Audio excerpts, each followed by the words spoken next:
This is Old School Queenies Couples Podcast. Oh yeah.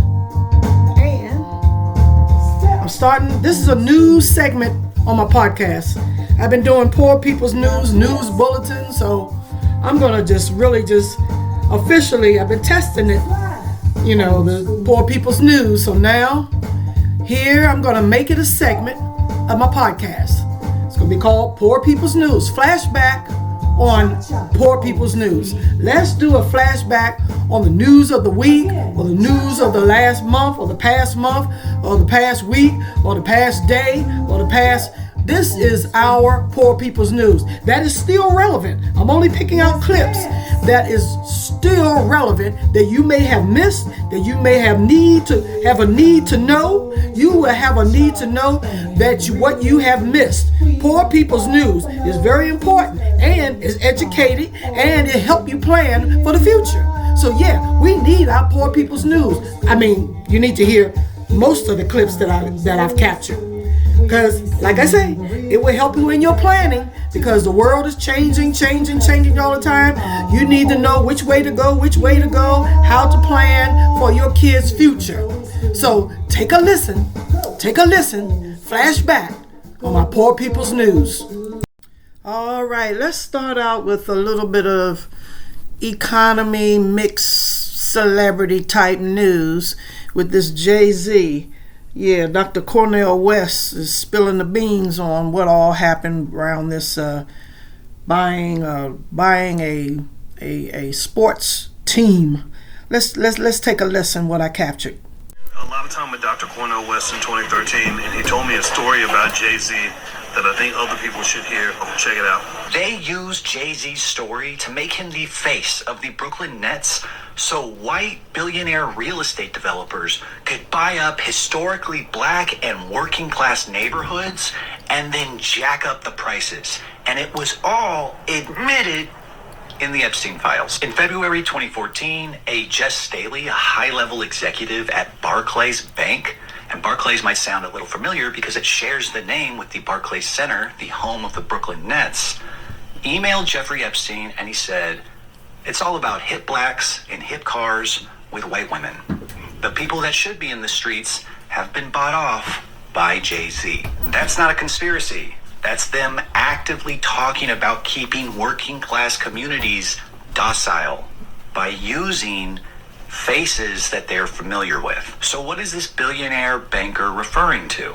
Well, in 2004, billionaire real estate developer Bruce Ratner bought the New Jersey Nets, but not because he liked basketball. He bought them because he wanted to utilize eminent domain laws in New York City, specifically Brooklyn, so that he could not only get subsidized for his project to the tune of $800 million, but avoid $100 million in property tax per year. So Ratner is trying to buy up large portions of historically black and working class neighborhoods in Brooklyn for a real estate development project he called Atlantic Yards. Now he promises if the city gave him this $1 billion in subsidies, then he would offer just over 2,000 units of affordable housing. Now remember, these guys are absolute sickos, so 2,000 units of affordable housing roughly means 1,700 units of housing offered to families that make at least $150,000 a year, which I will tell you was dramatically different than the current demographics of Brooklyn and the areas where the Barclays Center was when Ratner bought the Nets. Anyone that would have seen what was going on would have come to these same conclusions. So how did he avoid the problem?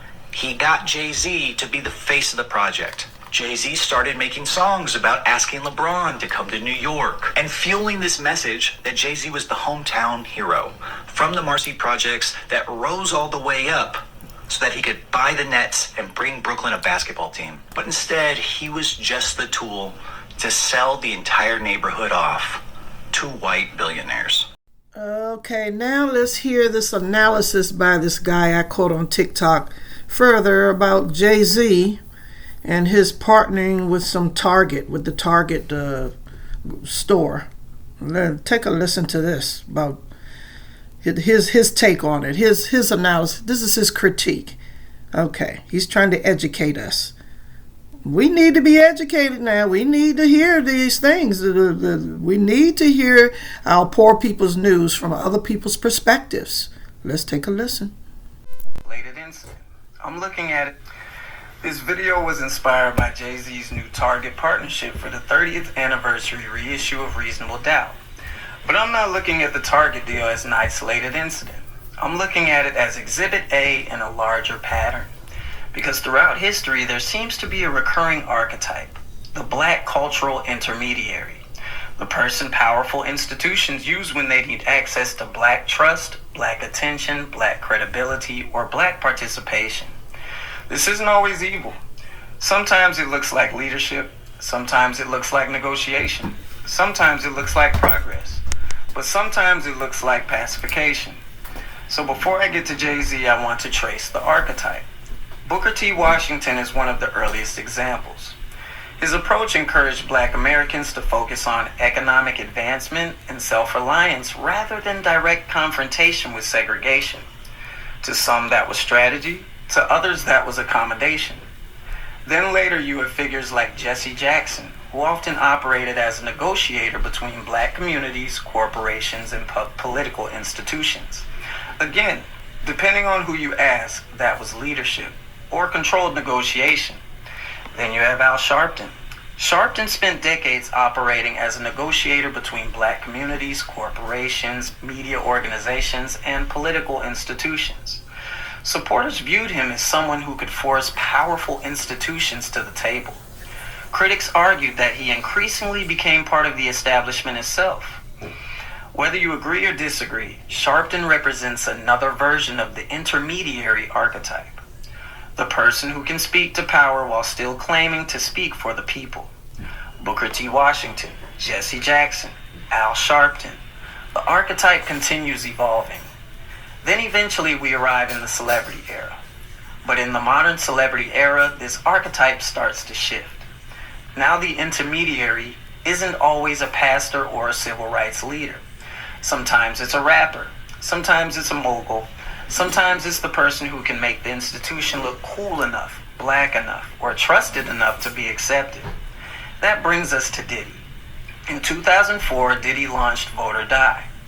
On the surface, it was a voter registration campaign aimed at young people and minorities. But critically, this can also be viewed as one of the clearest examples of celebrity being used to mobilize black political energy into the approved political system. Then in 2008, during the Obama era, Diddy became part of that larger celebrity political machine that helped turn voting into a cultural event. Again, you can call that empowerment. But you can also ask whether celebrity excitement sometimes replaces real political accountability. Then in 2013, Diddy launched Revolt TV.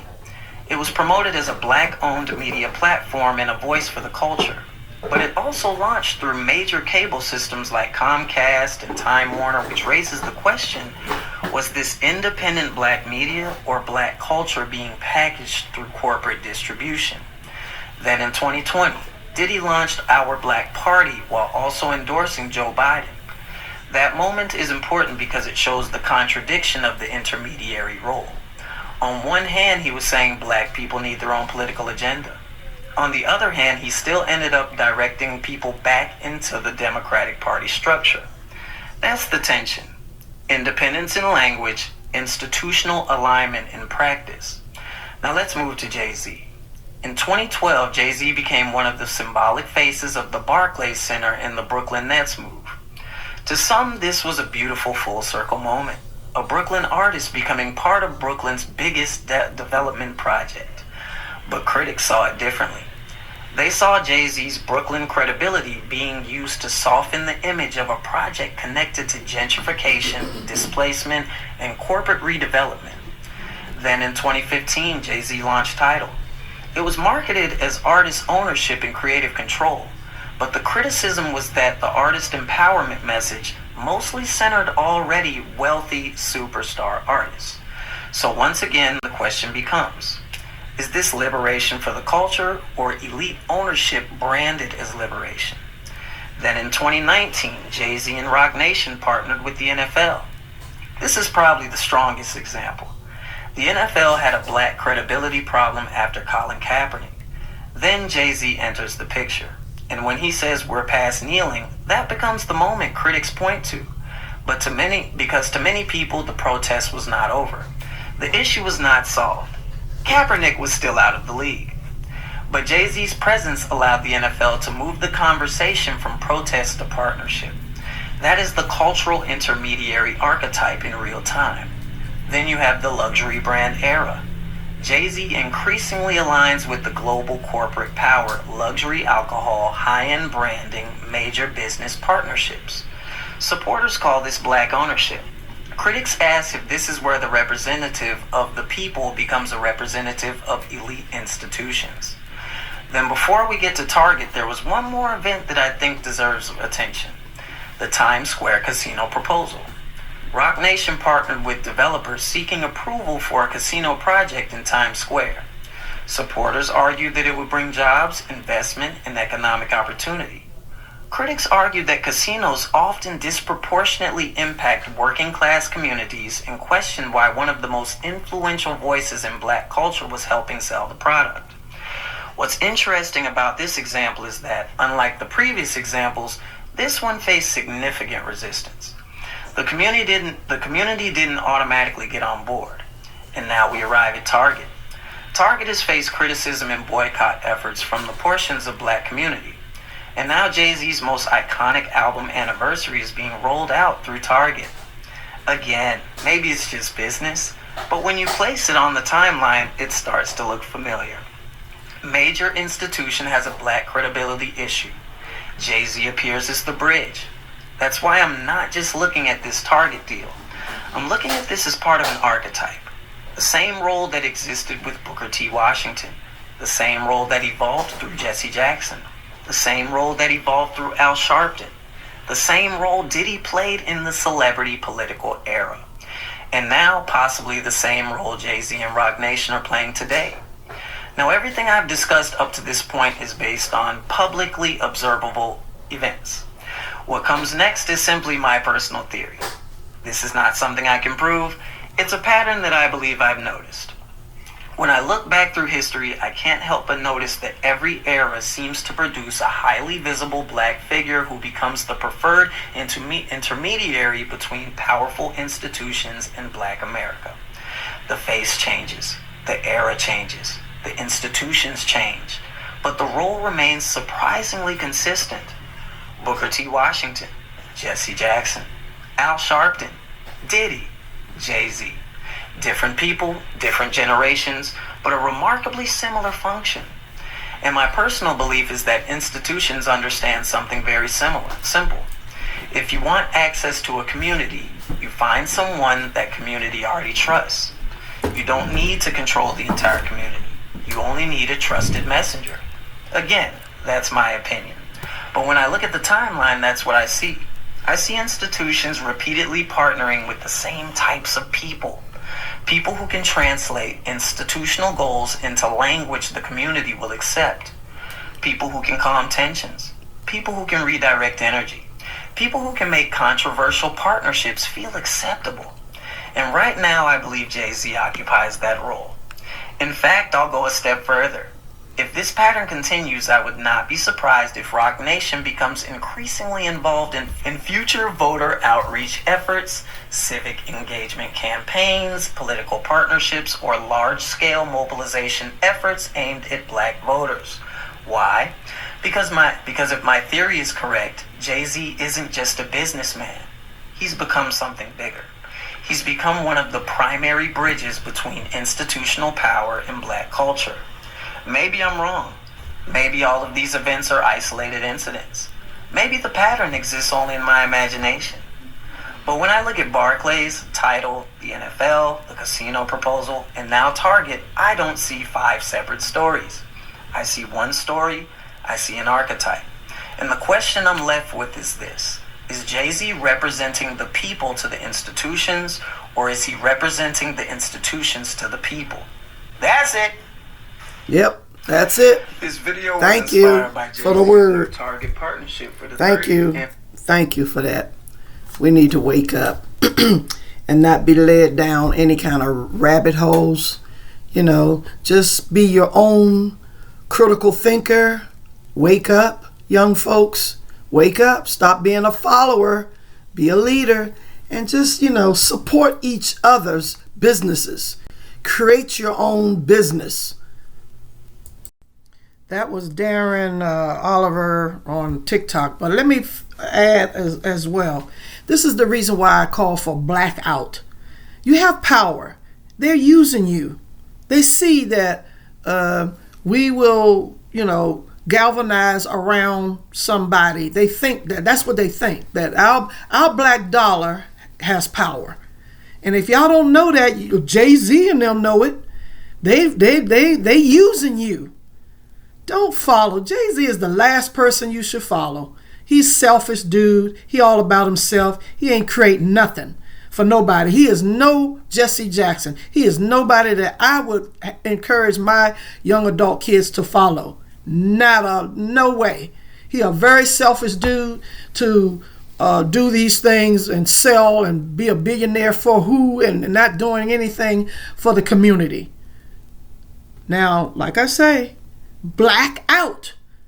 This is how you test. This is how you test how much your dollar means to a lot of people. And it do. All you have to do is black out. Don't shop at no Target. Don't shop nowhere. Shut down. The dollar's going down anyway, with the Trump war. Let me just come up with some more of this economy news, okay? But you're powerful. You see how powerful you are? You see? Black folks, hey, wake up. You see that your dollar means something to some folks. And they're going to use all these celebrities to try to get your dollar, Black out.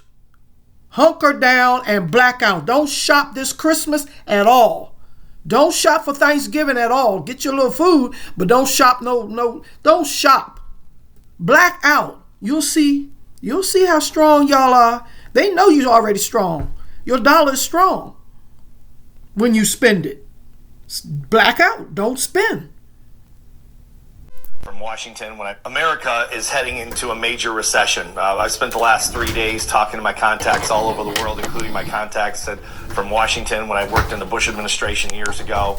And I have some friends at Social Security, pretty high up in Social Security administration, and there's a lot of concerns what's going on with them. People are going to start missing checks, Social Security checks. So I just want to put this out as a warning to my friends, especially my entrepreneurial friends, my younger friends around the world that are not big on following economic trends and what's going on around the world and the impact it has on us financially. I just want to say, you're not going to hear this probably from the government, because consumer spending is what controls 70% of the economy. And if the government comes out and warns against recession, more people will tighten up and consumer confidence goes down, which actually can be a major cause of the recession. So my point is this: please hold on to your money. I'll tell you what rich people are doing all over the country.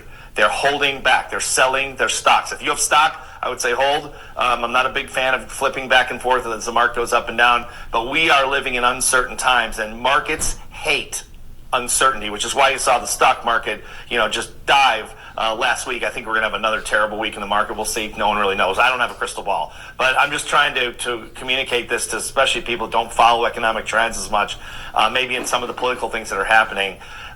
What's going on in Washington is terrifying the world. We had offices at one time in 10 countries around the world, but I'm in constant communication with my friends in all those countries, and even though we don't operate there anymore, since I said I'm retired. But what they're telling me is the world is blocking us out. The free world is blocking us out. You can see what's happening with Canada. They're pulling American products. The bottom line, I won't get into a whole discussion about this, but the bottom line is please hold on to your money. This is not a time to buy new cars, buy new anything. Please hold on to your money. Be conservative. It is about to get bumpy in America in terms of economics. We've got an administration in Washington that's not a political post, but that doesn't know what they're doing clearly, and they're imposing tariffs on friendly countries and all the rest of it, and that's what's causing the uncertainty in the markets, and it's not going to stop. They are going to keep doing this. I can almost promise you again, I don't have a crystal ball. Please hold on to your money. They don't care about you. They don't care about me either, okay? But when you've got money, it's different, okay? If you got a bunch of money, hold on to it. If you have almost no money, which most people, that's mostly the case with people, hold on to your money. Stop spending money. Stop buying things. okay? Because you're going to need all the cash you can get. Now, if you're an older person in America and you're on Social Security, prepare for the checks to stop coming. I'm not trying to scare you or anything like that. Prepare for delays in checks, okay? Because they're gutting the Social Security Administration, and they can't continue it. The experts are telling us every single day, what Trump is doing and what his administration is doing is going to eventually stop the checks. It's going to interrupt the flow. So if you're paying your rent on your Social Security check or anything else, or your food, please be prepared. All right, I caught this guy off of Facebook, not TikTok. This guy here, this is a white guy, predicting about the recession. Come on now. I'm trying to get y'all to understand that this ain't nothing to play with. Save your money like he said. Stop spending. Black out. Do not spend. Buy your bare minimum. Get your needs. Get your, your solar lights because electricity get ready to go out and all this kind of stuff. All this fear mongering, it's real. It's real. Take it serious. Take these folks that's advising you that I'm putting out here. Take it for face value. Black out. Back in the old school day, we old school. We saved for it. It's called saving for a rainy day. Save for a rainy day. You know, grandma didn't trust the banks. She stuffed all her money in the mattress. Banks, when the electricity grid go down, you ain't going to be able to go to the bank and get no money. Get your cash out of there now. You ain't going to be able to get no money out the bank. Oh my God, please. The electricity lights go out. Prepare now. Get your water, stock up the water, so you can boil some noodles to eat. Woo! Because the war is not about the war in the strait. It's about this economic and the poor and all this kind of stuff. You ain't gonna be able to. You're gonna become poor overnight. You as soon as the power go out, you're poor. That's it. You're helpless. You're done. So black out. Stop spending now. Stop it. All this back to school spending and all this kind of running to there to get what? To get what? Teach your kid at home. Get your batteries, the lights or something, so you be able to read in the dark or something. Woo! Back in the day, I'm old school.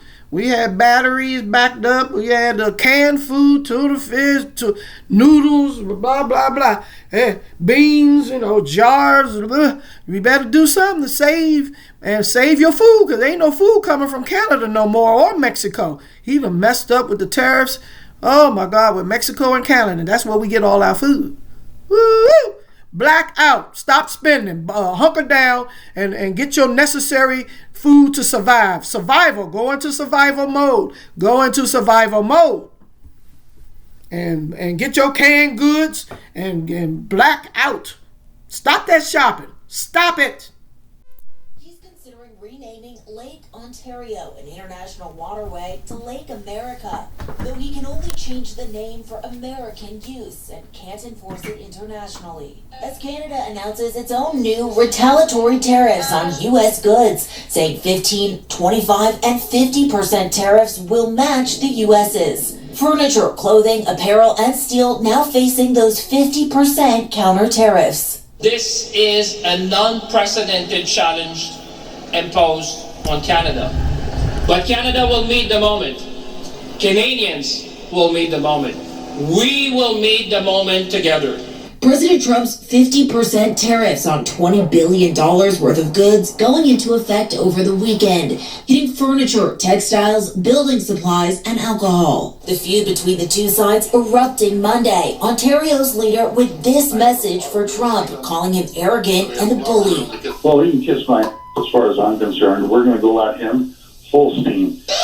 Here at home, business owners bracing for impact. Michael Howard says his furniture company in Michigan will take a hit. With a 50% tariff, all those costs have skyrocketed, and just that one project just cost our family thousands of dollars in profit, and which impacts the ability for us to put food on the table. Trump has said, quote, "We don't need Canada, but the U.S. relies on its supplies like fertilizer and energy." Overnight, Trump acknowledging another key import, aluminum. Selfishly, we need aluminum in this country. We don't have it. We get it all from Canada for the most part. and we need it badly. And don't forget, President Trump has threatened even more tariffs on Canada, a 50% tariff on cars and car parts going into effect on January 1st. It's something Canada says will only hurt American auto workers. Olivia Rubin, ABC News, Washington. Olivia, thank you. In Virginia, where we are learning about a new tax proposal, it would allow counties to increase local sales taxes by 1% to fund school construction and renovations. Now, Stafford County residents are pushing back. They say if the measure is approved, they would be on the hook for a 6.3% overall sales tax, plus a 6% tax on prepared meals and drinks in restaurants, gas stations, and grocery stores. They're extremely frustrated. They're getting downright angry about it, and they're saying we can't afford it. It's simply not sustainable. When people come to me and say, look, we're considering leaving the county because of, just the myriad of these taxes that are coming on. The sales tax is expected to bring in $30 to $20 million a year. The measure will show up on ballots this November. All right. Y'all just heard about the tariff war going on between, Canada and, he gonna try to take over Canada's lake, Ontario, name and rename. What kind of crap is that? Oh my God. And then in Virginia, Lord, today, sales tax is all over. So that's why I'm telling y'all, get your food, pack up, hunker down, stop shopping for unnecessary stuff. You got thousands of tennis shoes. I've been telling y'all, black out for the past 5-10 years. Black out. Stop this excess shopping, buying stuff you don't need. You don't need 1,000 tennis shoes, you black folks. Come on now. I got another Poor People's News tip here from Warren Buffett and a couple of other people that I'm going to share here right now on economics, and before I get into the international news. So come on, let me share these tips here about how y'all shopping and spending, and you shouldn't be spending. Okay, let me play this. 40 countries just agreed to stop using the US dollar, and America has no legal way to stop them. China and Russia built a payment system called CIPS. It moves money between countries without touching US banks, without passing through US servers. Right now, 40 nations have already signed on. Iran, Saudi Arabia, Brazil, India, South Africa. Countries that together control 45% of the world's population. Here's why that concerns Washington deeply. The US dollar is the world's reserve currency. That means every country on earth needs dollars to buy oil, to buy food, to buy goods. That single fact gives America influence over every economy on the planet. Sanction a country, they struggle to buy oil. Freeze their assets, their economy contracts within weeks. That tool has been used 40 times in the last 20 years. Russia experienced that reality in February 2022. The day America froze $300 billion of Russian reserves. Overnight, with no warning. That moment changed everything. Every country watching reached the same conclusion. If they can do that to Russia, they can do it to us. China accelerated CIPS immediately. They increased cross-border transactions by 80% in 18 months. They convinced Gulf states to price oil trades in yuan. For the first time since 1973, oil was sold without dollars, and now Taiwan sits in the middle of all of it. Taiwan produces 90% of the world's most advanced semiconductors, the chips inside every F-35, every precision guidance system, every AI server running American military intelligence. If China takes control of Taiwan, they don't just get the island. They gain access to the technology America needs to maintain dollar dominance.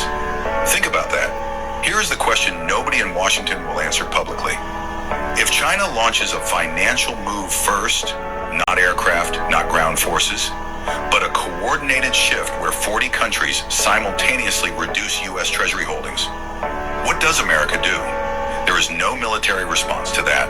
There is no sanction you can apply to 40 countries at once. The U.S. carries $33 trillion in national debt. If bond demand disappears and borrowing costs surge, the American economy stalls before a single confrontation begins.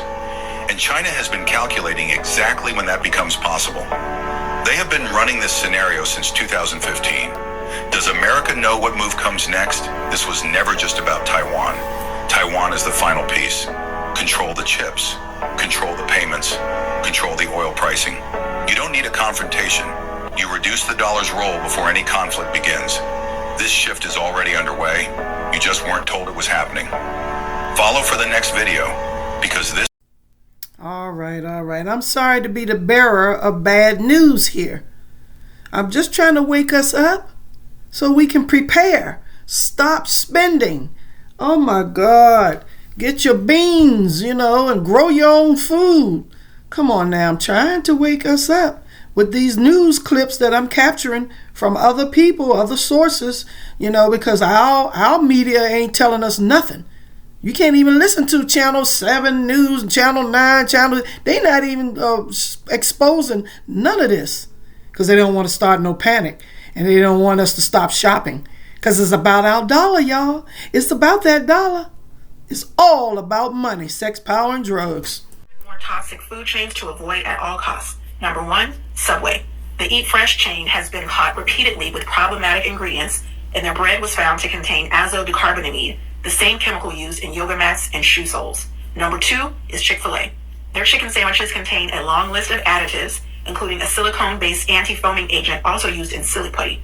You can actually file for a lawsuit on the Claim Hunt app and get a payout if you've eaten there in the last few years. Number 3 is Burger King. Their Whopper and other items contain propylene glycol, a compound also found in antifreeze, and several of their food items contain dyes linked to hyperactivity in children. Number 4 is Chipotle. Despite the Food with Integrity branding, they have one of the worst foodborne illness track records in the industry, with E. coli, norovirus, and salmonella outbreaks across multiple states, sickening hundreds and leading to the largest food safety cases in history. Number 5 is Wendy's. Their chili and beef products are cooked in seed oils high in inflammatory omega-6s, and their buns and sauces contain high fructose corn syrup and caramel color 4, a possible human carcinogen. You can join active class action lawsuits on the Claim Hunt app. Check the caption for chains you can actually eat at. Here are 5 more toxic food chains to avoid at all costs. Number 1, Subway. All right. Y'all heard that. Also, I'd like to just add that I think one of the teams on FICA, the World Cup, during the World Cup, I don't know if it was Switzerland or Sweden or it was one of these teams, they don't trust American food. They brought in their own chefs for a week and refused to allow their team to eat American food. They brought in all their own food from their own country and their chefs from their own country while they played in the World Cup FIFA games. It was Norway. World Cup team brought its own, Google it, I'm reading it from Google. And they brought their own food and chefs in. Oh my God. So, wake up. Come on now. Stop eating out. You can't trust eating out anymore. Cook. Stop being lazy. Come on now. Wake up, young folks. Talk to you young folks. We old school. We cook. We'll cook. You learn how to cook. Boil a egg or something. The most dangerous thing for your body after 40 is not alcohol, it's not sugar, it's not meat, and it's not even butter. It's a food that's in your kitchen right now. It gets stuck in your brain, causing brain damage. It gets stuck in your liver and causes fatty liver. It contains hexane, a chemical actually found in gasoline. It's rancid, oxidized, and acts like rust in your body. It can take up to 2 years to get it out of your body. The more you cook with it, the more toxic it becomes, causing inflammation and destroying your tissues. The most dangerous thing is unsaturated fats from seed oils. Stop using corn oil, canola oil, vegetable oil, and cottonseed oil, and replace them with butter, ghee, coconut oil, olive oil, or avocado oil. If you want my detox protocol, follow and comment yes. Make sure you are following so you can receive the protocol. The most from an ordinary American suddenly disappeared from the internet. Rumors say she revealed live a survival loophole that's helping protect countless families and putting Americans on high alert. She was also reportedly fined $1 million. Our team managed to recover the video in which she explains how to use this loophole to prepare for the major collapse the government is hiding, and everyone who watched it swore they would never try to protect their family the same way again. Take a look. I've never been the kind of man who talks about these things, but there's something that keeps me awake every night. It's not money. It's not work. work. It's knowing what's coming. Even though I'm prepared, I look at my family and I still worry. And the truth is, 90% of Americans aren't ready for this final collapse. That worries me because it won't come with a warning. There won't be a siren. There won't be a headline. Out of nowhere, the power goes out, the water stops running, and the signal disappears. And everything you've spent your whole life building to protect your family becomes a target for those who prepared before you did. This isn't a theory. It happened in Texas. It happened in North Carolina. And the people who waited for the government to show up kept waiting. So answer me honestly. If it happened tomorrow, would you be ready? Or would you be standing there looking at your children not knowing what to do? Because in chaos, there's no middle ground. There are those who lead and those who beg. I refuse to be the second, and I bet you do too. A friend of mine opened my eyes. He sent me a video from a former military man named Jack Turner. The guy talks about what he calls a survival loophole. When I watched it, I couldn't stop because it makes too much sense. And this kind of thing doesn't stay online for long. The full video is still available through the button below for free. Now let me speak from the heart. In the name of your children, in the name of everything you believe in the name of the one who stands above any government or news network, if you love your family, give this loophole a chance. Not because I'm asking you to, but because what's coming won't spare anyone. It doesn't matter if you're a good father. It doesn't matter if you work honestly. It doesn't matter if you go to church every Sunday. Chaos doesn't choose. It only separates those who were ready from those who weren't. And I'd rather be on the wrong side of pride than on the wrong side of the storm. It does. The system's broken. It's broken, folks. 10% of people own 2/3 the wealth. Same 10% own 93% of the value of the stock market. 30-year-old is not doing better than her father for the first time in history. That is a 5-alarm fire. Doesn't work anymore. We can't tinker anymore. You can't play in the margins anymore. System has to be reimagined. It does. Picture this. Apple stores in Beijing, empty. Nike shelves, collecting dust. Starbucks lines, gone. And Trump, watching it all happen in real time. This isn't a trade war anymore. This is something much bigger. China is hitting back, not with missiles, not with sanctions, but with something more powerful. Its own wallet. And the speed at which this is happening is leaving Western economists, corporate executives, and Washington policymakers completely flat-footed. Stay with me because what's happening inside China right now will reshape the global economy for the next 50 years. And most people in the West have absolutely no idea it's already underway. After years of tariff wars, chip bans, technology blacklists, and escalating diplomatic tension, Chinese consumers are doing something economists didn't fully predict. They're choosing Chinese brands over Western ones. Voluntarily, enthusiastically, even proudly. Huawei, a company the United States tried to strangle with export controls, cutting it off from advanced chips and Google services, just launched its Mate series smartphone powered by a domestically produced chip. It sold out in hours. Not days. Hours. That moment sent a shockwave through Silicon Valley because it proved something terrifying to American tech companies. China doesn't need them anymore. Domestic coffee chain. Luckin Coffee now has more locations across China than Starbucks, and it's growing faster every quarter. Chinese electric vehicles from brands like BYD, NIO, and Li Auto aren't just competing with Tesla. They're beating it on price, range, software features, and increasingly on design. BYD alone now outsells Tesla globally. Let that sink in. And the young generation driving all of this. The 20-somethings with disposable income and enormous cultural influence, they're not buying Western brands to look cool anymore. That era is over. They're buying Chinese brands to express something deeper: national identity, self-reliance, and pride. This movement even has a name. It's called Guoqiao, literally translated as national trend, or China chic. And it represents a fundamental shift in how an entire generation of consumers sees themselves in relation to the world. Domestic fashion labels, skincare brands, food companies, and tech products are all riding this wave. It's not a fad. It's a cultural earthquake, and the aftershocks are being felt in boardrooms from New York to Paris to Tokyo. Now, let's be honest about something. This didn't start with Trump. The seeds were planted long before his tariffs. But Trump poured gasoline on a fire that was already burning. Every time the U.S. sanctioned a Chinese company, every time Washington blacklisted a technology firm, Every time a new round of tariffs was announced with aggressive rhetoric, Chinese consumers felt it personally.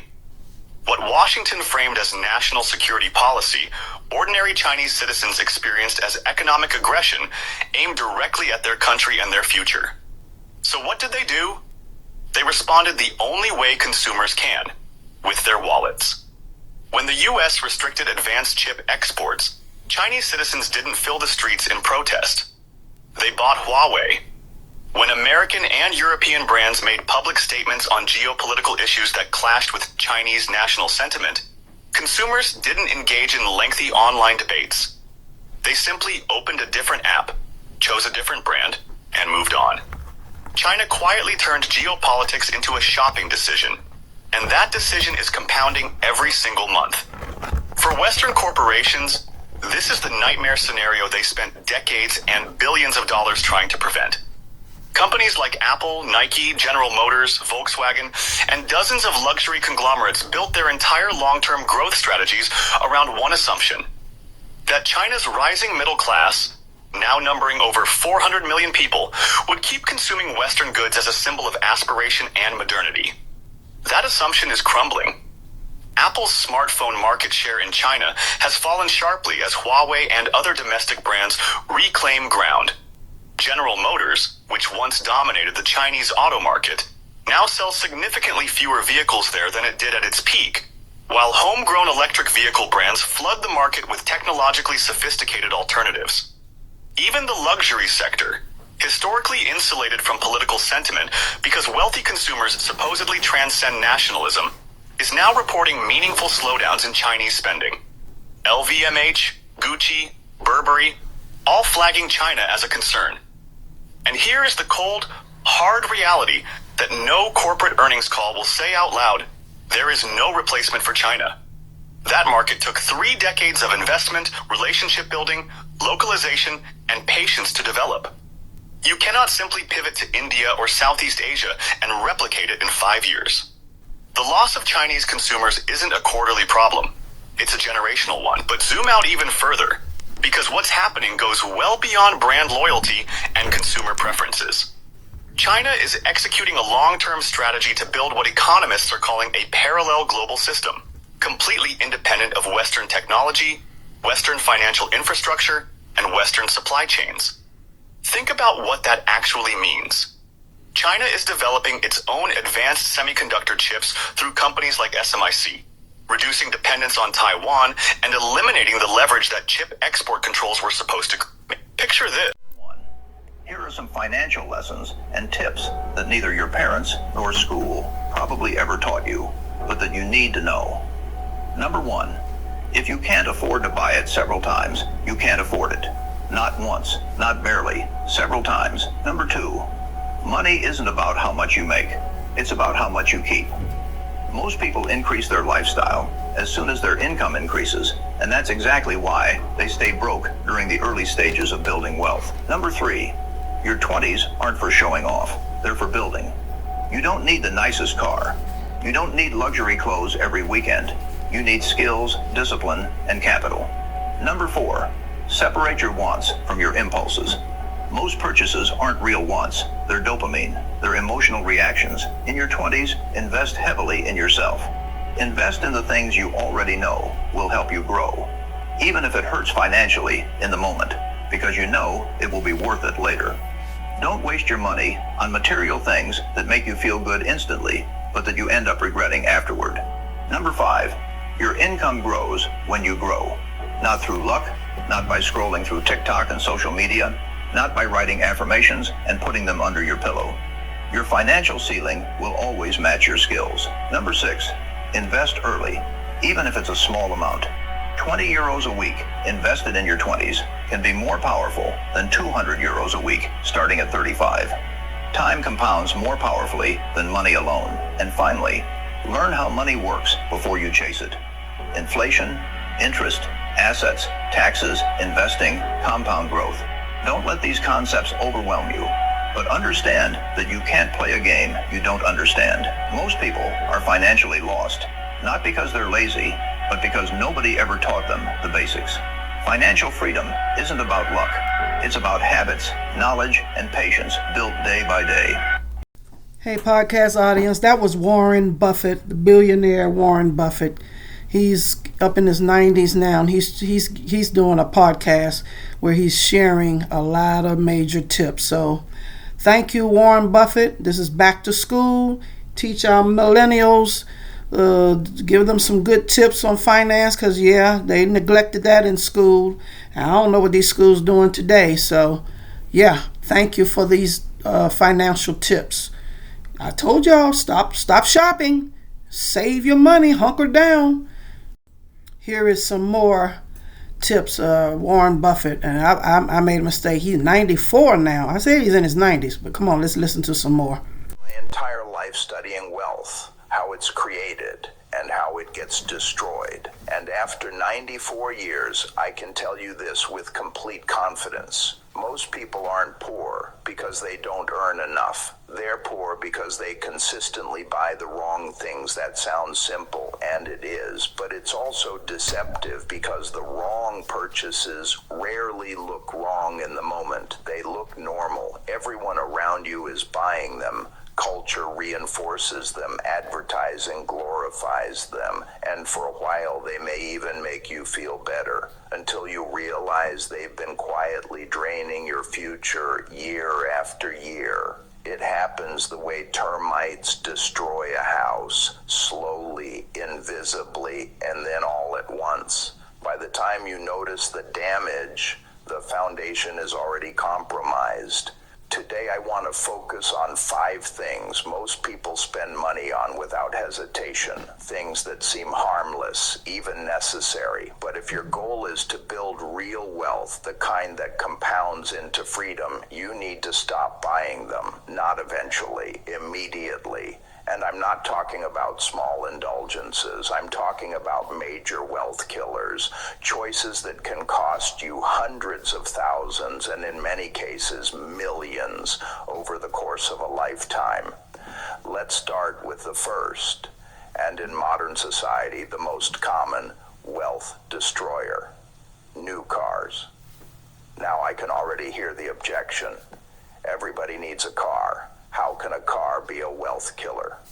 The answer is straightforward. It's not the car. It's the decision to buy it new. Buying a brand new car off the lot is one of the worst financial moves the average person routinely makes, and millions make it every year. They walk into a dealership, get seduced by the new car smell, and walk out having traded long-term wealth for short-term excitement. Here's why it's so damaging. The moment you drive a new car off the lot, it drops in value, usually 10% to 20% immediately. Before you've even driven it home, you've already lost thousands of dollars on paper. Over the next 5 years, the loss accelerates. Many cars will shed around 60% of their value in that period. So a $40,000 car becomes a $16,000 car. That's $24,000 gone simply from ownership. And that's the best case framing because most people don't pay cash. They finance the purchase, which means you're not only losing money to depreciation, you're also paying interest on top of it. Let's run the full numbers. You buy a $40,000 car. You finance it over 5 years at 5% interest. Your monthly payment is roughly $754. Over 5 years, you pay about $45,240 total.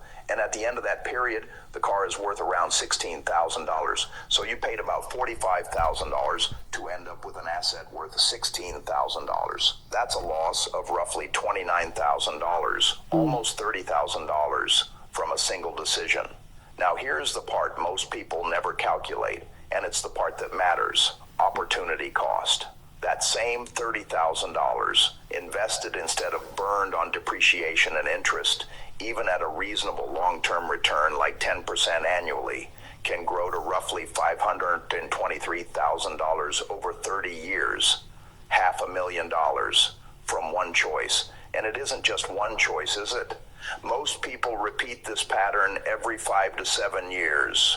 Over a lifetime, that's 5, 6, sometimes 7 cycles. each one eating away at what could have been compounding into real financial independence. I've never bought a new car, not when I had little, and certainly not now. I buy used, reliable, practical, unglamorous vehicles, and I drive them until they're no longer worth repairing. People think that's strange. They'll say, "You're worth over $100 billion. Why are you driving an old car?" And the answer is simple. A car is transportation. It takes you from point A to point B. A new car does not perform that core function meaningfully better than a well-chosen used one. So why would I pay a premium for novelty? That's the mindset shift. A car is not a status symbol. It's not proof of success. It's a tool, and it's a tool that depreciates. So if you want to build wealth, stop treating cars like trophies. Treat them like equipment. Buy a reliable used car that's 5 to 7 years old. Pay cash if you can. Drive it for 10 years or more, and invest what you would have spent on higher payments, higher insurance. Mark Zuckerberg has a salary of $1, yet he's worth billions. How?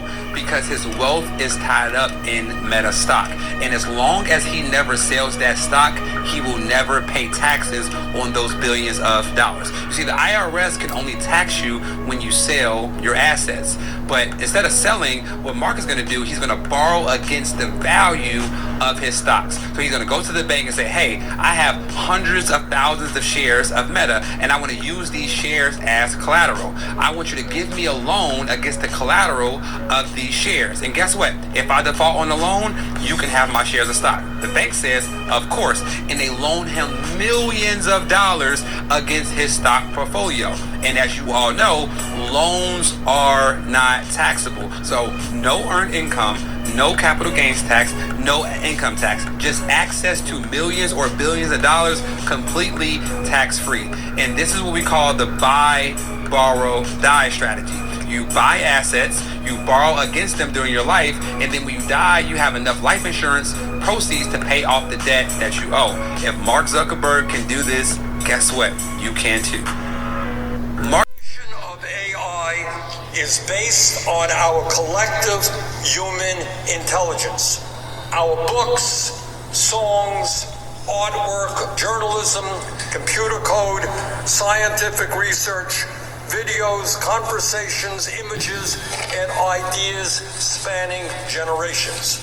The reality is that big tech oligarchs have fed this knowledge into their AI models without permission, without acknowledgement, and without compensation. The creative work of many millions of people, writers, artists, musicians, journalists, teachers, scientists, and ordinary people, has been stolen by the wealthiest people in the world. In the coming weeks, I will be introducing the American AI Sovereign Wealth Fund Act. This legislation would give the public a direct ownership stake in the largest AI companies in our country through a one-time 50% tax, not on the profits of the largest AI companies in the US, but something that is far more valuable than that, the stock. Under this bill, the federal government would have the power through its voting shares and an equal representation on each company's board to block decisions that hurt the public and to push for policies that help them. When a public resource generates wealth, the public should share in that wealth. In this case, artificial intelligence is being built on a public resource far more valuable than oil. The accumulated knowledge, creativity, and labor of humanity throughout history. I don't think there will be resurrection. Yes, American dollar, we conducted the funeral, and I don't think there will be resurrection soon, unless America can start changing its attitude. America has not been behaving properly, and I'm sorry to say this. A nation like America, which specializes in making guns and bombs to kill other people, cannot be called human beings. Can I say that again? Say it again.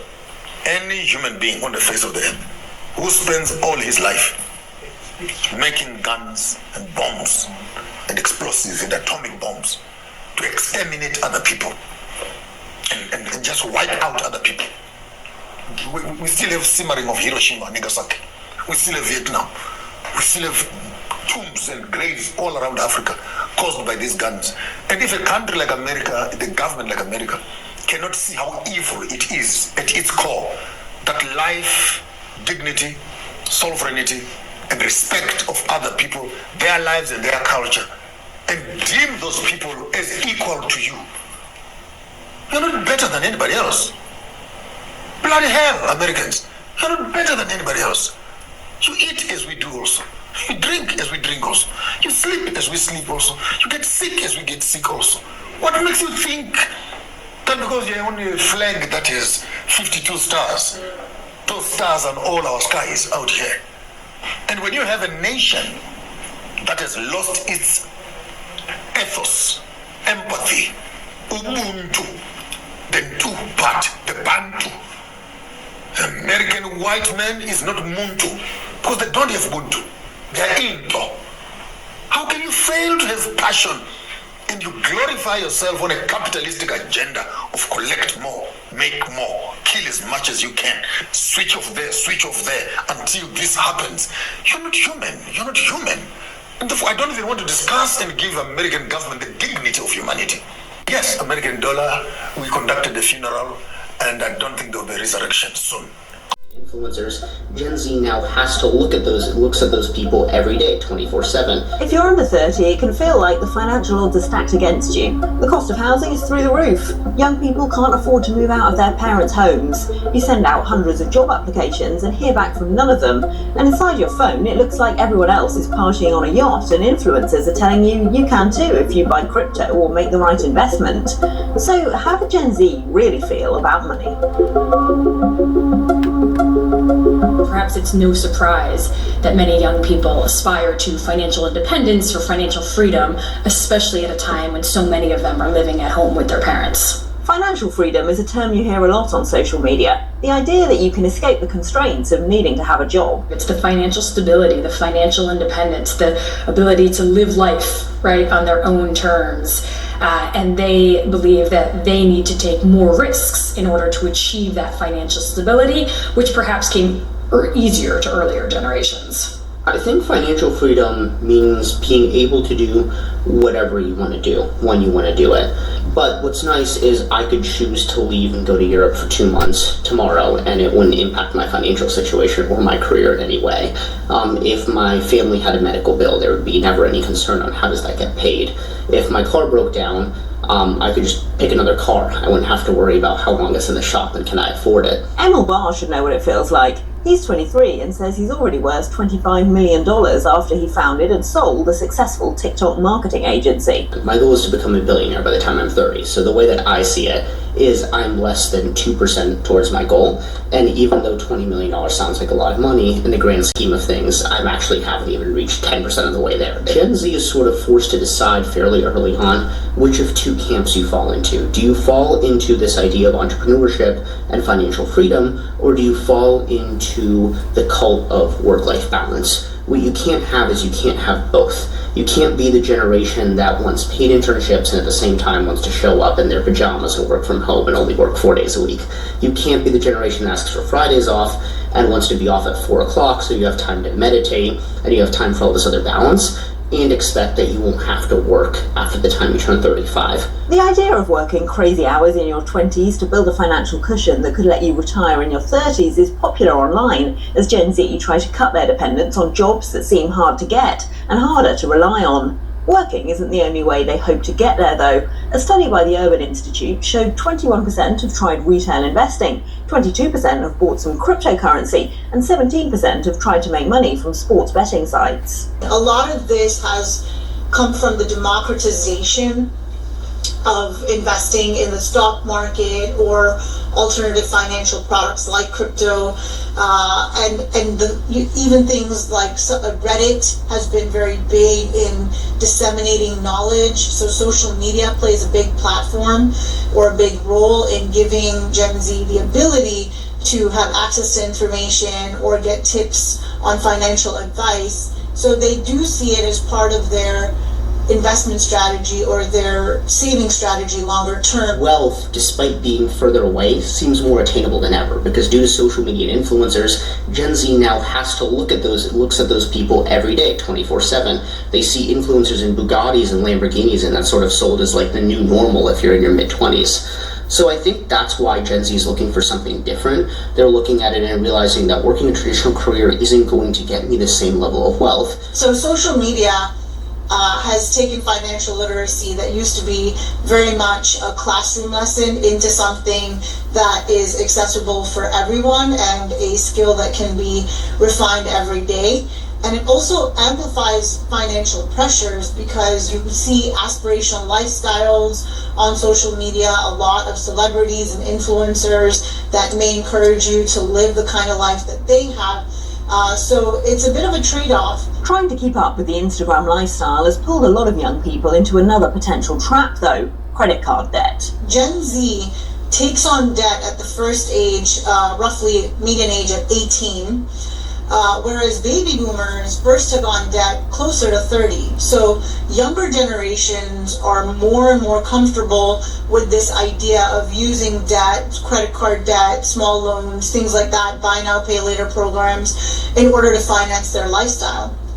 And the one thing that is interesting about Gen Z is that 40% will sacrifice long-term financial goals in order to still live the life that they want, and they'll do that through a reduction in savings. But Gen Z have grown up online and they know not to believe everything you see on your socials. Experts say more regulation is needed to stop young people, especially under 18s, losing money on crypto scams or sports betting sites, but also that young people are more switched on about their finances than many of their elders give them credit for. We found that individuals, that young people are not trusting these influencers in a blind trust sort of way. They seek out information online, but many are verifying that information before acting on it. I think it's tempting to think that young people are purely pessimistic or purely financially nihilistic, if you will. But I think it's worth all of us remembering that many young people are indeed optimistic about the future. They're interested in some of these more traditional paths to home ownership, whether it be owning a home, saving for retirement. And I think it's important that we all recognize that and engage with young people, meet them where they're at to ensure that they can attain their financial goals now and in the future. All right, Gen Z. So that's a good tip about, maybe you need to go with trying to create your own and don't try to rack up too much of this credit card debt. All right, let's go with, let me share some local news. You guys out here, you Gen Zs out here, bum rushing and, stealing and crashing into these retail stores and small businesses. That's not good. That's not the way to go either. That's not how you're going to get rich. You're going to cause your neighborhood to go in a wrong direction. It's going to go desert. You're going to create, people going to shut down their stores because you keep crashing their stores and taking stuff. Take a listen. The region, different states, and they resell these items. Sometimes they take orders for these items. Now they're facing enhanced charges under a new state law which allows prosecutors to link multiple thefts in multiple stores across the region. 3 of them are also facing federal charges. Today's arrest should send a clear message to those organizations. We will work with our retailers and law enforcement partners to identify you, arrest you, and hold you accountable. For years in Prince George's County, even high-volume shoplifters targeting a wide range of stores have not been held accountable. Each of the 6 people charged today has been arrested before. In 2023, Kassan Parker, for instance, faced 11 theft charges and was accused of stealing all this merchandise in the Oxon Hill area. But under then State's Attorney Braveboy, his case was never prosecuted.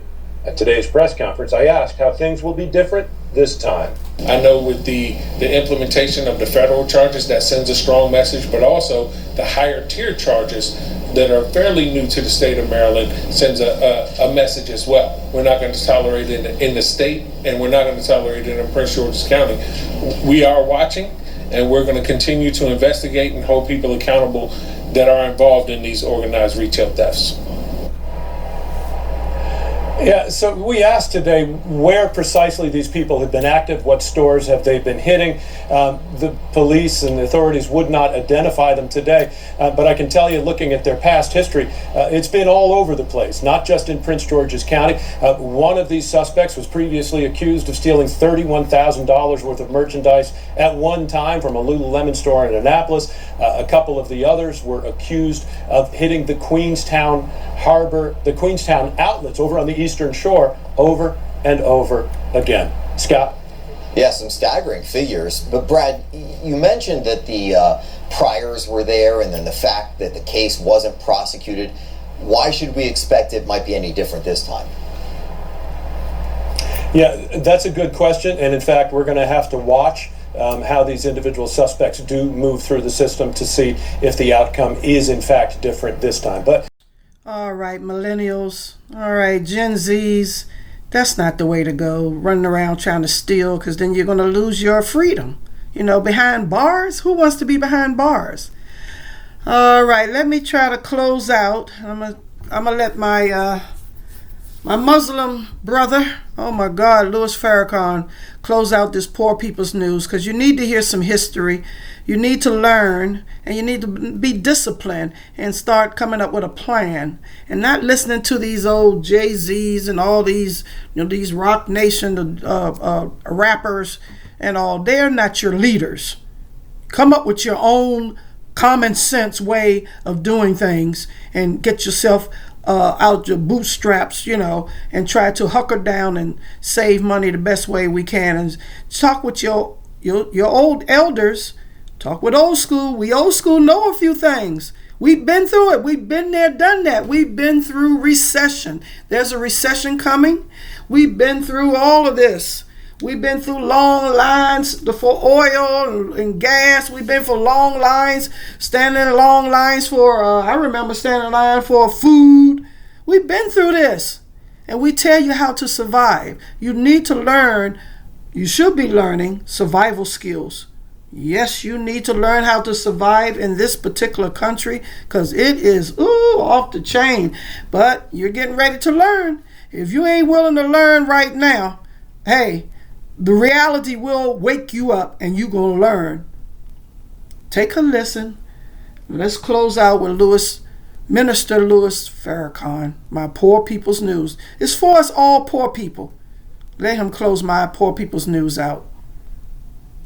For back to school, you got to learn. Open up your minds, open up your ears, and learn. O.J. Simpson was charged with murder. And in a court of law with a jury of his peers, he was set free. A lot of folk didn't like that, so they sued him. And he lost in court because even though he was not convicted of murder, they said he's responsible. White folk are rich and powerful, the rich and powerful, because black folk worked for 310 years as chattel slaves and got not one day's pay. I could call out the rich and the powerful whose riches have been gotten on our backs. That's right. But I'll save that for another time.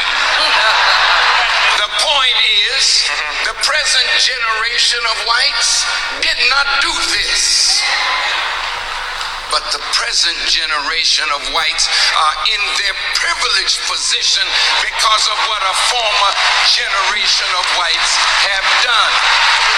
Now the question is, a black agenda should be put before them, because if they don't accept the responsibility to clean up this problem, you don't have a lot of time to wait 40 more years for a benevolent white president or a benevolent black president. That day is over. America is facing the judgment of God as we sit around this table. Look at the weather. Look at the world turning down on her. America is bankrupt. $13 trillion in debt. And if you figure Medicare and Medicaid, she's over $60 trillion in debt. She can never pay it. That's why she voted for $650 billion in armament, because she can't pay the debt. But she can bully those whom she is in debt to with fear over her military prowess. I'm here to tell you she's losing there too. Now I close.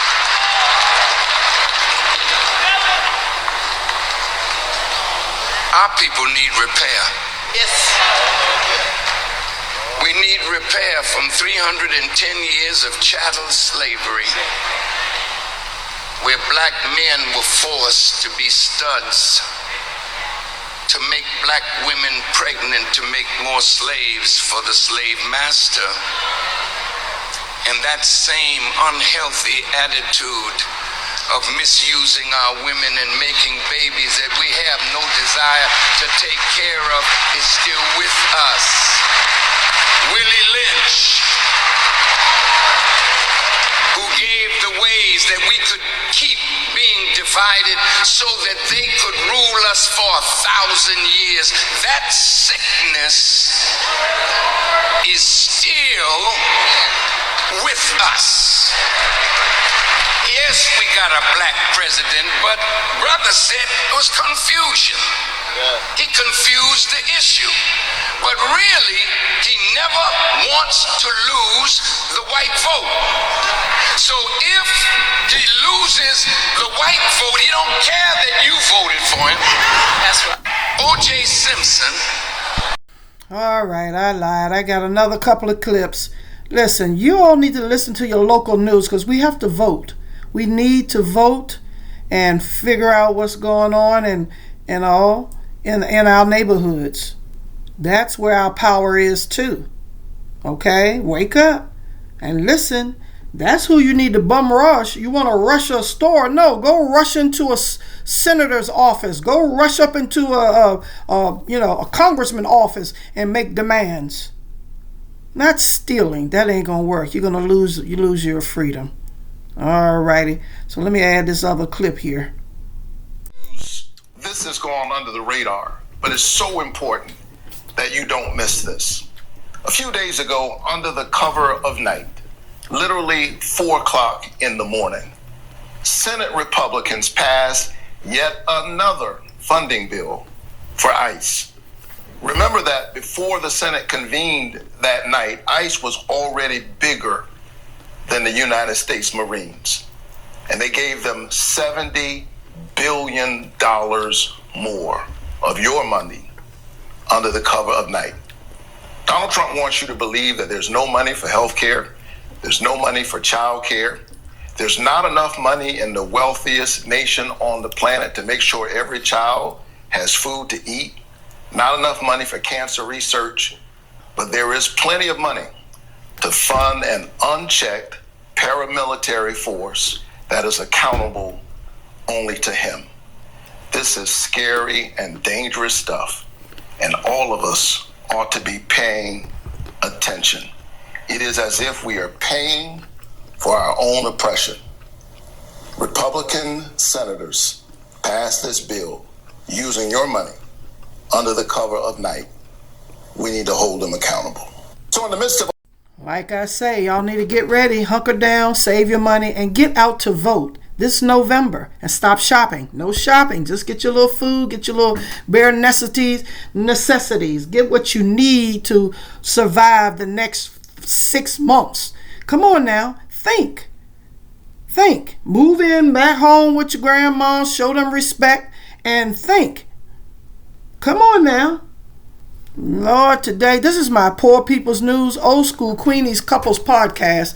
This is my Poor People's News, which I try to capture some important news that we all need to know and can plan and use.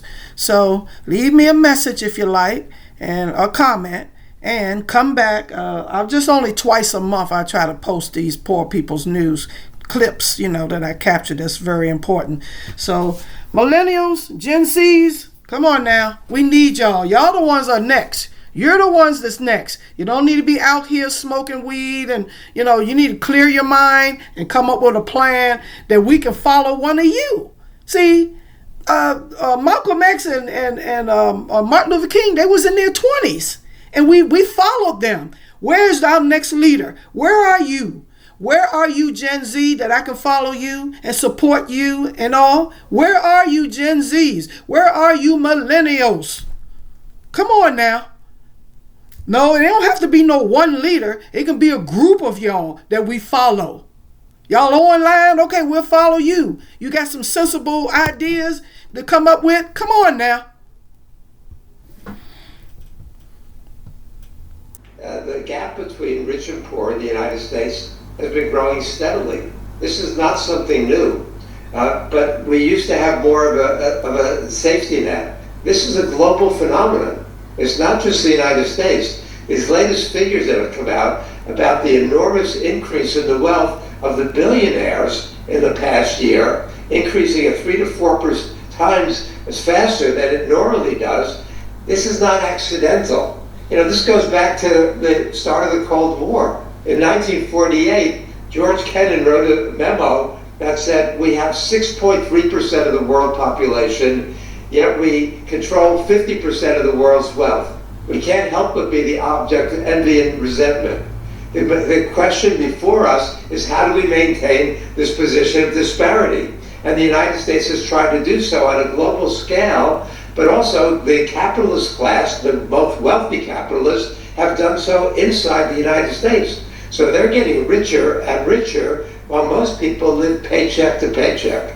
And if you're living paycheck to paycheck, one big health bill or one other crisis puts you under. And then you're in a position of dependency and living on charity, basically, which goes against the American sense of what's right and wrong. And the United States still is the wealthiest country. But what we see happening globally is more and more money is being put into militaries, more and more money being put into police, into arms. And Donald Trump is leading that campaign globally.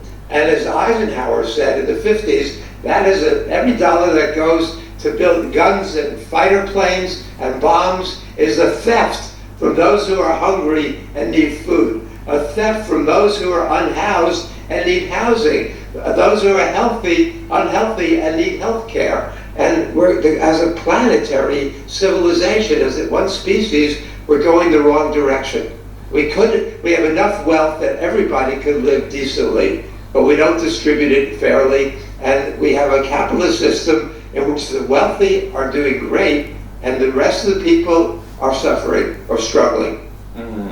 Well, Ben, of course, another factor briefly mentioned earlier is the debt.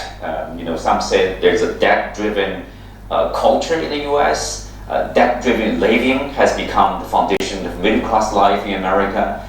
People often openly state they live off their credit cards, but at annual interest rates of 20% or more, it's easy to see how normal people become caught in the long-term debt trap. With that in mind, is there anything the government is doing, or the government can do probably, to help people stay safe and let's say above the kill line? Well, there are many things the government could do in the U.S., but the government has not implemented these policies, and this has been bipartisan for many decades. The government has implemented policies that have served largely financial interests and not the interests of the majority of the population, of poor and working class Americans. And for instance, if you go back and look from World War II until 1963, the top marginal tax rate in the US was 80 to 90%. And ever since then, the richest Americans have had their taxes fall more and more. Trump, in his 2 terms now, has continued to cut taxes on the richest Americans while imposing tariffs, which in fact are a tax, and it's a regressive tax that hurts primarily poor and working class Americans who rely much more, they spend much more of their paycheck on imported consumer goods. So we see that the policies of the US government are actually putting more of a burden on the poor and working class population and less of a burden on the richest people in the country, which is why we see so much extreme inequality. And there's a lot of support for some of these measures that across the population, regardless of party affiliation, for increasing taxes on the richest population and providing a larger social safety net. But these measures are opposed by the wealthiest interests in the country. Just a quick example is California right now is trying to propose a measure that would implement a 5% one-time wealth tax on billionaires. And we see that billionaires are spending tens of millions of dollars lobbying against this measure because they know that this would be a sign to other states in the country that they could also implement similar measures that try to reduce this inequality. So anytime even local governments do try to implement some kind of measure, they face very heated opposition because it's very difficult to actually challenge the power of money in politics when we see through things like the Citizens United ruling by the Supreme Court. There's no limit on the power of money in US politics. Right, money in politics. With that, we come to the end for today's show. Many thanks to our guests. That was a miracle. It was moral. Today, America is 40% black and brown. Within 10 years, there'll be a majority of minorities. Baby boomers, all white, wealthy, and trying to go play golf. Hear me, and hear me clearly. This country can't survive without you. It's never happened in the history of the world. In 1950, America was 90% white. It's not my opinion, it's a fact. I'm not making a racial comment, it's math. So that means with Dr. King, Andrew Young, other people, that was a miracle. It was moral. Today, America is 40% black and brown. Within 10 years, there'll be a majority of minorities. Baby boomers, all white, wealthy, and trying to go play golf at the same time. That's what's up right now. You got more people under age 18 than over 60, you get more people over 65 than under age 18. Those who are under 18 are black and brown. This economy is 70% consumer spending. 70. Not rich people. You. Car notes. Rent. Conference fees, small business, payroll, small things which you control. The largest economy on the planet, $30 trillion, and it can't survive without you. So here's what I said. I've been in Fortune, I've been in Time, I've been in conferences, very conservative people. Here's what I say. It always survives the this test. They don't do this. I say, I think you know what I'm going to say. Here's what I have to say. I want every white person here to be successful. That's number one thing I'm saying.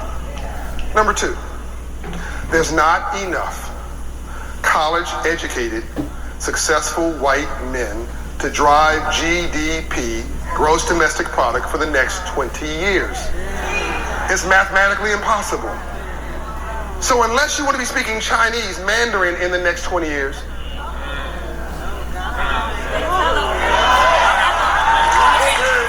no, that went over your head. Let me, you think you're at a black conference. You think you're at some conference that's about some narrow agenda. That's not what Bishop G.D. Jakes thinks.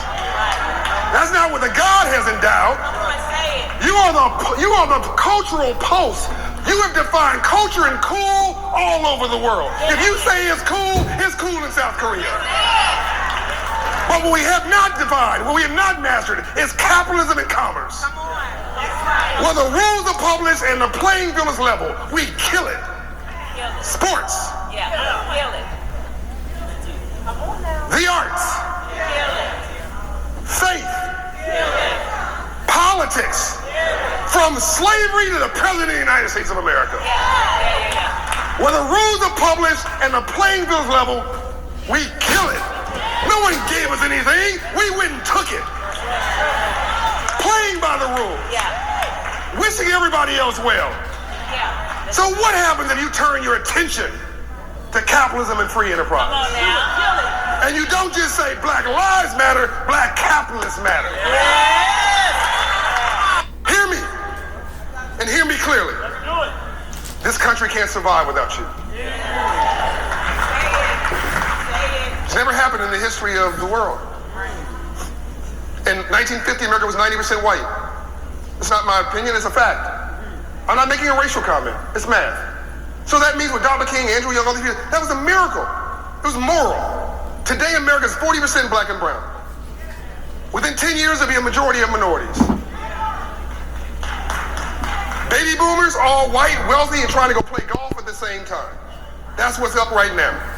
You got more people under age 18 than over 60. You have more people over 65 than under age 18. Those who are under 18 are black and brown. This economy is 70% consumer spending.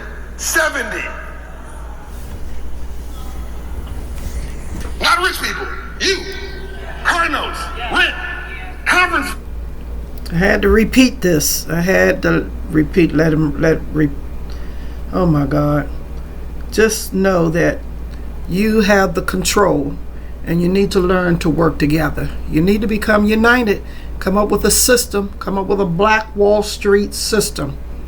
Come up with the system to work with each other. Like a Black Wall Street. Shop only with each other first before you deal with the outsiders. So this is, who is this talking? This is, This economy is 70% consumer spending. 70. What's his name? Well, it says John Hope Bryant. John Hope Bryant that's the speaker. And he's right on the money. All right. So you are in control of the dollar. Black out when it's time to black out. This year, do that and vote. Come on now, you are in control. Where's my next Martin Luther King? Where's our next Malcolm X? You are in control. As a unit, as a team, we need to unite and support each other. All right. This is my Poor People's News to us poor peoples. Come back in a couple of more weeks. I'll put out another Poor People's News. Thank you for tuning in. Thank you.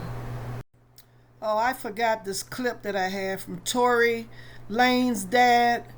He is very, very upset. I need to let you hear him to close it out. I started out with the Jay-Z in the beginning of this Poor People's News. Something going on with this Jay-Z character, this Rock Nation stuff. So this Tory Lane's father is screaming. He is very upset. I need to let him close out my Poor People's News. And you can leave a comment. Thank you for tuning in. Here we go. This is ROC Nation. You want to know exactly how I'm feeling? Tory Lane's dad exposes ROC Nation. You want to know Rock exactly how Nation. I'm feeling? I just stood here in this Los Angeles County and witnessed the worst miscarriage of justice that this world has ever seen. You want to know how I feel? I'll tell you exactly how I feel. I got some names that I want to call. Alex Spiro, Desiree Perez, and the whole wicked system of Rock Nation, including you, Jay-Z. Yes. You who say you rose from the gutter, but you have traded and bartered the souls of young men, and you're still doing it. Amen. The only independent witness in this courtroom is a man whose name is Sean Kelly. He came to court, and our attorneys, he would not even shake their hand after he went upstairs with Kathy Ta and Alex Bott. They met on Saturday before. They met with our witness. And then the man came back, and I sat in the hallway while he sat with Jody Little, the prosecutor's investigator, who acted so dumb, an intelligent woman who did not want, listen, I've seen so much evidence buried in this, and I know exactly what the public out here will say. Don't talk. You will say, I say this because I'm a father. See, I am a father of thousands around the world. I'm a father of my kids, but a spiritual father to many. And I don't make stupid allegations because I got nothing better to do. You all have been bartering and trading the souls of young black and brown men in this country. And I'm calling on all the umbrellas. I'm calling on everybody in this country to begin to rise up because your sons have been done dirty. That's right. That's right. That's right. That's right. Amen. Real talk. That's right. Real talk, bro. Over. Amen. It's not over. Real talk. God does not lose. Never. And even though we have come to this juncture, trust me, you will see that our God does not fail. This is not the I know That's right. that this is wickedness. right. This district attorney, Miss Kathy Todd, is the same one that witnessed or knew that 5 sheriff's deputies in LA County beat up a Spanish man with the last name Carrillo until the guy was beaten to and passed out. ABC News interviewed that man after Eyewitness News, and he said, I thought I would never be here to see my child born, and I would never been able to be around to see my other child rise up. But I'm telling you, this court system is not for justice. It's about wins and losses, and they do dirty to do whatever they can. Jay-Z, let me speak to you. He has kids. Rock Nation! Because my son refused to sign a I'll deal with you. Yes. And Desiree Perez, you wicked witch, you snitch. Yes. You turned on your co-conspirators, all the whole mafia, one of you, that was peddling drugs in this country, and you ruled on them before so the Fed could give you a deal. Now you think it's all of you, trust me, I have intercessors, prayer warriors around the world, and they will not stop until you are cut off. Yes. No, we don't shoot you with guns, but we know exactly how to bring you down in the spirit. That's right. Come on, son. Tory Lane's dad exposes ROC Nation. You want to know exactly how I'm feeling?